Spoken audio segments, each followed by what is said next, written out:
Make milk, whipped cream, and thick probiotic yogurt from this tiny cup of oats, and it only costs less than 20 cents. And keep watching because later I'm going to make this thick probiotic yogurt without any yogurt starter, just using green chilies. I know it sounds so weird, but wait until you see the end results. This recipe has zero waste and the order really matters. So we're starting with our oat milk, and to make it, we're using water that's colder than a polar bear's bathtub. Really, this step matters a lot. If you guys use warm water, it will make your oat milk turn out slimy and gummy, and you really don't want that because that will just make it have like a glue stick texture. So we're adding in the coldest water and we're trying not to spill it. Don't be like me, but I mean, come on guys, being messy is kind of a part of the experience of cooking. So we're just going to add this cold water into the blender, and then once you've added it all in, we're going to go ahead and blend this for just about 30 seconds. You don't want to blend this mixture any longer than 30 seconds because if you do that, it will become gummy and it won't be a delicious creamy milk texture. So just 30 seconds and then turn it off immediately. Once you have that step done, we're going to get out a cheesecloth. Many people also use a nut bag, but I'm not really picky and I found that a cheesecloth works just fine. So we're going to take this, we're going to press it down, and we're going to fill it with our blended oat milk. And also this step is very important too because sometimes a lot of people squeeze this milk very hard, like how you would squeeze almond milk or other vegan milks. The secret to perfect creamy oat milk here is to just gently twist the bag and don't squeeze it aggressively. Let the milk flow naturally from the bag. This helps you to get the most creamy milk that has no slimy texture, and it's just delicious overall. I've squeezed out 2.5 cups of oat milk, and as for the rest left in the bag, we're going to take it, including the oat pulp that's still in it, and we're going to add this back into the blender. Later, we're going to turn this into oat yogurt. But first, we need to check and see just how amazing this oat milk turned out. And if you guys are new here, welcome to the channel. My name is Leah, and I love making your favorite recipes healthy and diet friendly, but still tasting delicious. So make sure that you guys subscribe and stay tuned for my crazy and amazing recipes that are coming up. Okay, I'm adding in my coconut oil, and this is the start of our oat whipped cream recipe. We're going to use 1 cup of the oat milk that we just made, and we're going to add it into the pot along with our coconut oil. Now we're just going to turn the pot onto a low heat, and we're just going to make sure the coconut oil is fully melted. Quick health fact, while store-bought whipped creams use trans fats and dangerous chemicals to make vegan whipped cream, we're using a very healthy coconut oil. Coconut oil goes straight to your liver and is converted into energy ketones instead of being stored in your body as fat buildup. So it's a much better option, and that's why I'm using it today in this recipe. I'm sure that you guys have seen how the coconut oil and milk was separating. That is why we're doing this very important step right here, which is called emulsifying. We blended together the coconut oil and the oat milk for about 3 minutes just to make sure there was no separation left. And as you can see, it's one body now. There's no separation and you can't see the oil coming to the top. I added it back into the pot, and now we need to add one of the most important steps of this recipe. We cannot skip this. This is what makes sure the vegan whipped cream is stable and holds together as it should. We're using 3 tablespoons of cornstarch, or you guys can also substitute this for agar-agar, potato starch, or rice flour. I added 8 spoons of our vegan whipped cream mixture into the cornstarch, and then I mixed it really fast to make sure there was no lumps. Now we're going to mix this back into our oat whipped cream mixture, and then we're just going to turn the pot onto a medium-low heat, and we're going to cook this just a little bit. We're wanting this just to get slightly thickened until it coats the back of the spoon.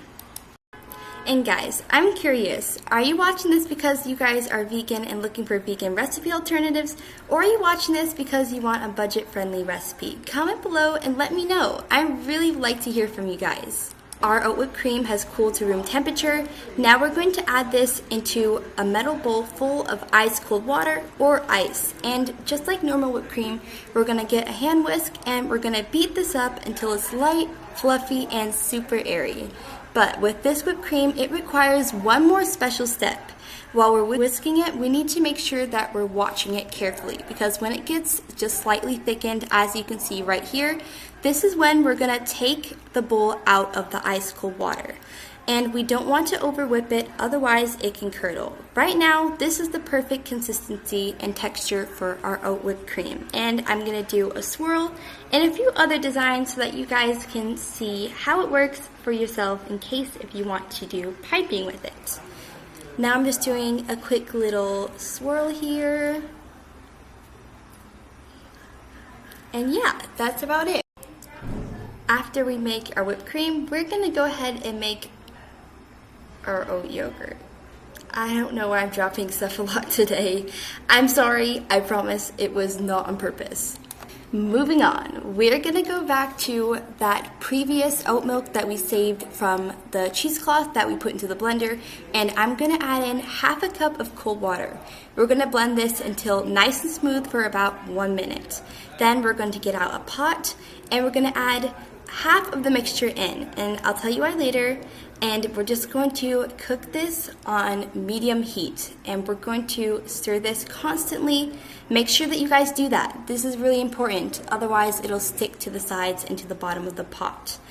I poured a little bit, half of the mixture into this small pot here. That's the plain yogurt. And the stuff that's still in the blender, I'm going to sweeten it with a date.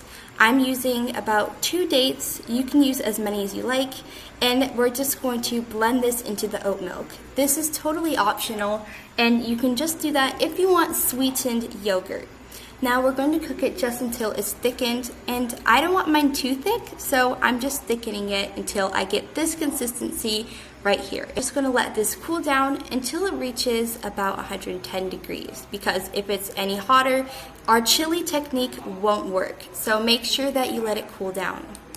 I know many people don't have a thermometer to check the temperature, so make sure you have clean hands, and we're just going to put our finger into the yogurt, and if it doesn't burn you and you can hold your finger in for about 10 seconds, then it's ready.